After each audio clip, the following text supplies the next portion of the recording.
네, 우리 옆 사람하고 인사 나누겠습니다. 주님의 사랑합니다. 축복합니다. 잘 오셨습니다. 감사를 드립니다. 이제 이렇게 너무 옆으로 퍼져 있으니까 제가 인원수는 그렇게 많진 않은데 이렇게 멀리 있으니까 되게 많은 것처럼 보입니다. 네, 감사합니다. 예, 우리가 당연히 감사를 표해야 하는 그런 상황이나 그런 일 가운데서 감사를 많은 사람들이 표하지 못하는 경우들이 있는 것 같습니다. 예수님 당시에도 마찬가지였죠. 예수님께서 나병 환자 10명을 고쳐주셨는데 그 중에 한 명만이 예수님 앞에 다시 돌아와서 엎드려 절하면서 감사의 인사를 드렸습니다. 그 사람은 사마리아 사람이었습니다. 예수님 당시에 나병 환자들은 부정한 사람이다 라고 여겨졌죠. 그리고 실제로도 이 당시의 나병은 전염성이 강하여서 다른 사람들에게 옮겨지기가 아주 쉬웠습니다. 그래서 나병에 걸리면은 가족들과 이제 떨어져서 동네 밖에 따로 살아야만 했습니다. 그리고 밥도 가져다 주는 것을 어디다 바위 위에다 갖다 놓으면은 이제 그것을 가지고 가서 먹을 수밖에 없었습니다. 이처럼 이 당시의 나병은 아주 저주받은 그런 병이라 여겨졌죠. 예수님께서 사마리아와 갈릴리 사이를 지나실 때였습니다. 한 마을에 들어가셨을 때 나병 환자 10명이 예수님을 향하여서 소리를 지릅니다. 예수여, 우리를 불쌍히 여겨주옵소서. 이렇게 소리를 칩니다. 그러자 예수님께서는 제사장에게 가서 너의 몸을 보이라 라고 말씀하십니다. 왜 제사장에게 가서 너의 몸을 보이라 라고 말씀하셨을까요? 예수님 당시에는 나병이 깨끗이 나았다라는 것을 증명할 수 있는 길은 오직 이제 제사장이 확인을 해서 제사장이 다 나았다라고 증언을 해줘야만 이제 깨끗함을 받을 수 있었기 때문입니다. 제사장이 이제 나병이 다 나았다라고 말하면 다시 가족의 품에 들어와서 가족과 함께 살아갈 수 있었지만은 아직 낫지 않았다라고 하면은 계속 이제 가족을 떠나서 동네 밖에 나병 환자들과 함께 머물러 살아야만 했습니다. 누가복음 17장 11절부터 16절 말씀을 함께 천천히 읽어보도록 하겠습니다.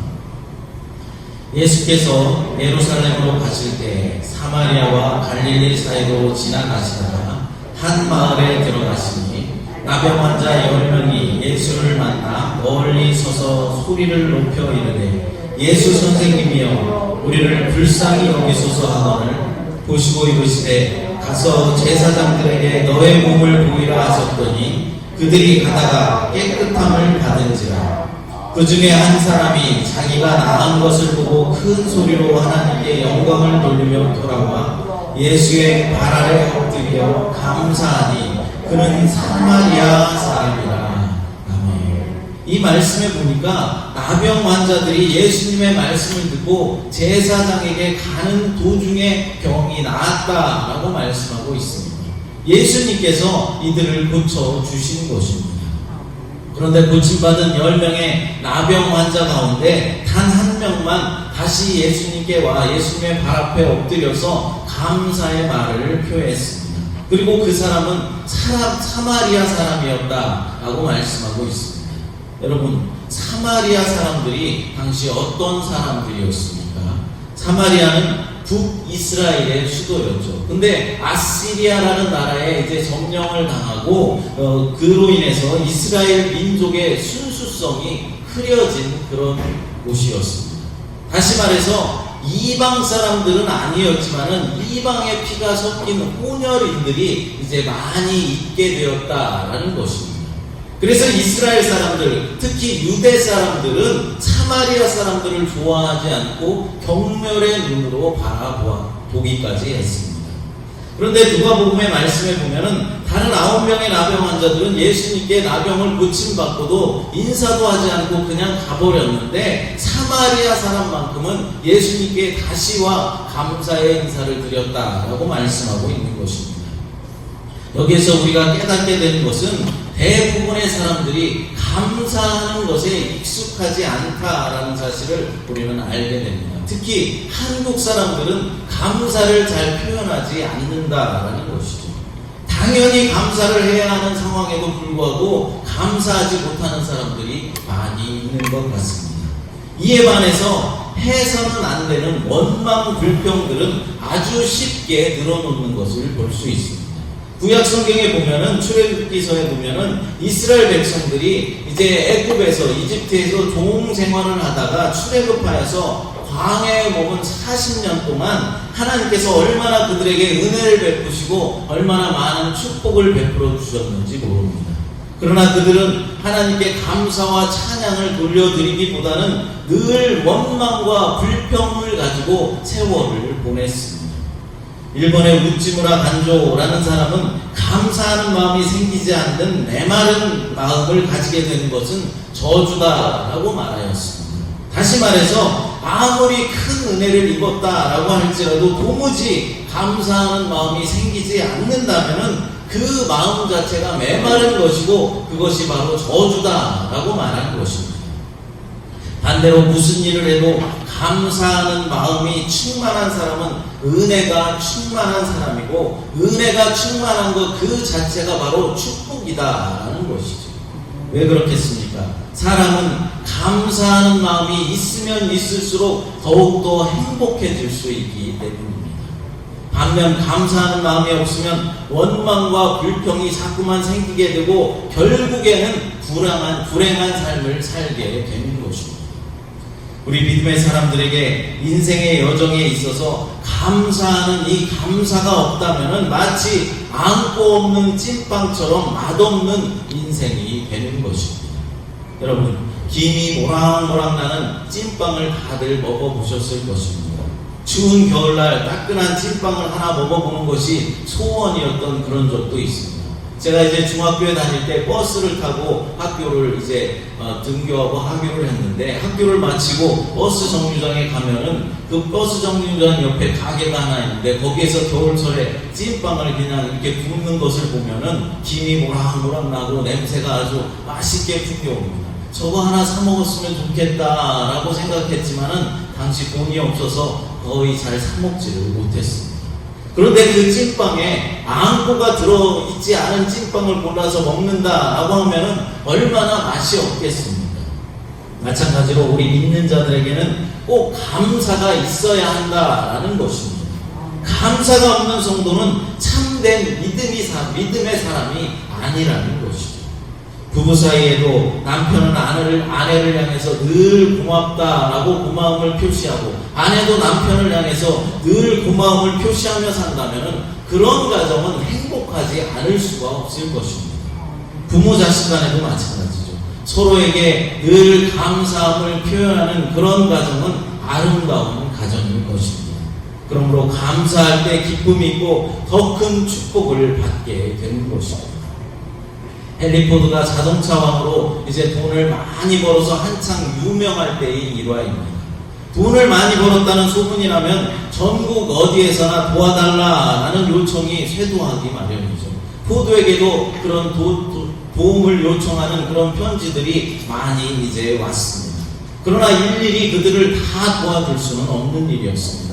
그런데 시골 벽지의 한 여선생님이 피아노 한 대를 학교에 사놓고 싶다라고 말하면서 피아노 한 대를 살 수 있는 천불을 보내주셨으면 좋겠습니다 라고 간곡하게 편지를 써서 보내왔습니다. 이에 회사는 규정에 따라서 헨리 포드의 이름으로 10센트를 그 여선생님에게 보내주었습니다. 10센트의 돈을 받은 이 여선생님은 비록 그녀가 원하는 1000불의 돈은 아니었지만은 그 돈도 너무나 고맙게 생각하고 그 돈을 가지고 땅콩씨를 사서 학생들과 함께 부지런히 농사를 지었습니다. 이 여선생님은 그의 땅콩을 수확해서 그 중에 한 봉지를 소포에 담아서 감사의 편지와 함께 헨리 포드에게 다시 편지를 보냈습니다. 이 편지에 감동받은 헨리 포드는 그 학교가 요청한 1000불이 아니라 그의 10배인 10,000불을 보내주었다라고 합니다. 우리들의 믿음이 이랬으면 좋겠습니다.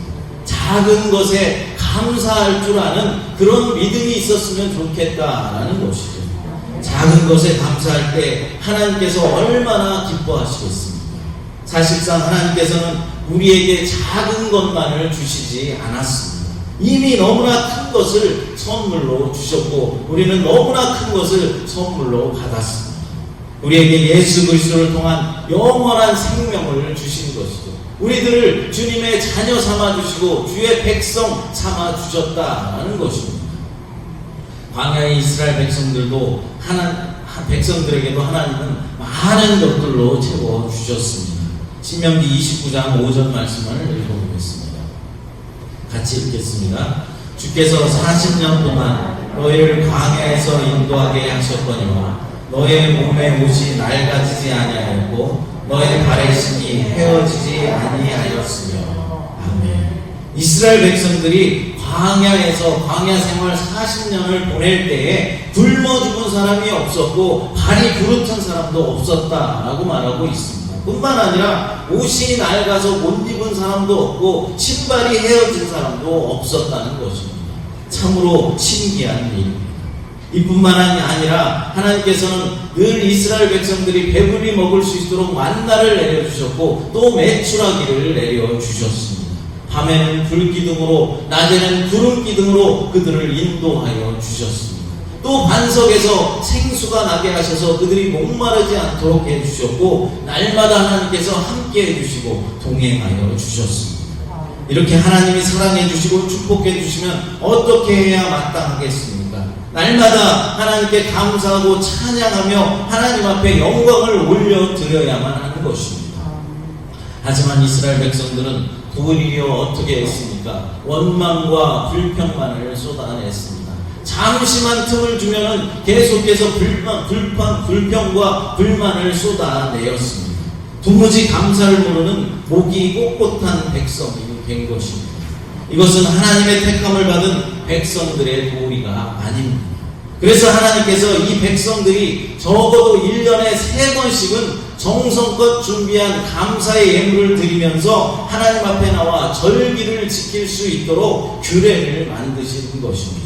이 3가지의 절기가 바로 유월절과 맥주절 그리고 초막절이죠.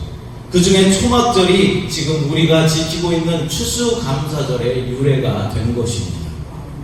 따라서 이 3가지 절기가 되면은 이스라엘 백성들은 마음에 있든지 없든지 의무적으로 누구든지 하나님 앞에 나와서 예물을 드리면서 절기를 지키며 감사를 드리는 습관을 가지게 되었습니다.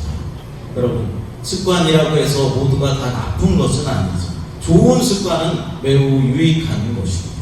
예를 들어서 아침에 일어나자마자 기도로 하루를 시작한다든가 밤에 하루 일과를 마치고 잠자리에 들기 전에 기도로 하루 일과를 마치는 것은 아주 좋은 습관입니다.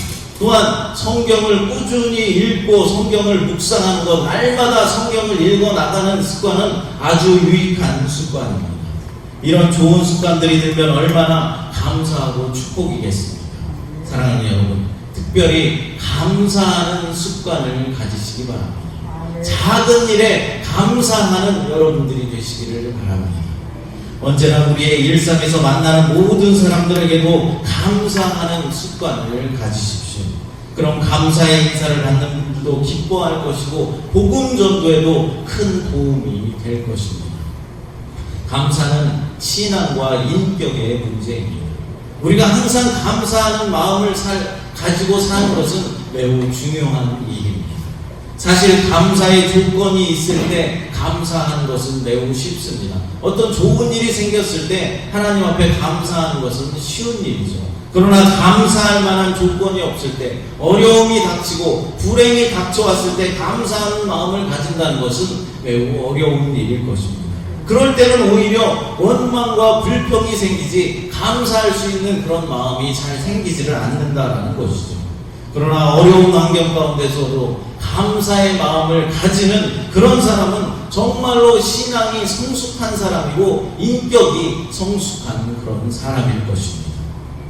여러분, 우리가 아무리 어렵다라고 말을 하며 살아가고 있지만은 우리 조상들의 삶과 비교해 봤을 때 우리가 지금 얼마나 풍족한 삶을 살아가고 있습니까? 사실 지금 우리는 어려운 것도 아니라는 것이죠.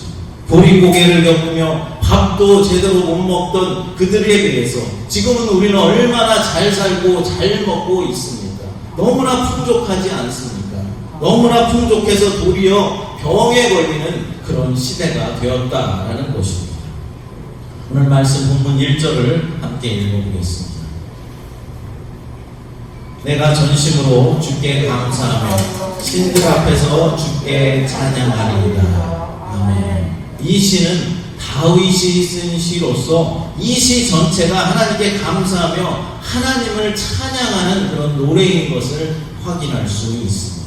다윗이 하나님을 찬양하며 감사하는 이유가 무엇이라고 말씀하고 있습니까? 첫째로 과거를 뒤돌아볼 때 지금까지 살아오는 동안 하나님께서 베풀어 주신 은혜와 축복이 얼마나 컸는지를 깨닫고 감사했다라고 말씀하고 있습니다. 두 번째로 하나님께서 주신 말씀으로 인하여서 감사를 드렸는데 다윗은 자신이 간구할 때마다 주께서 응답하셨던 과거를 뒤돌아보며 하나님께 감사를 드렸습니다. 사실 다윗의 생애를 보면은 그가 얼마나 많은 위기 가운데 살았는가를 확인해 볼 수 있습니다. 다윗이 승승장구하며 산 것 같지만은 사실은 다윗의 삶 가운데 여러 가지 위기가 있었고 어려움들도 있었습니다. 죽음의 고비도 수십 번을 넘겼습니다. 그러나 다윗은 위험한 고비 때마다 하나님께서 자신의 부르심을 들으시고 응답해 주시고 위기에서 건져 주셨던 그 과거를 돌아보면서 감사를 드리고 있는 것입니다. 저와 여러분들도 마찬가지입니다.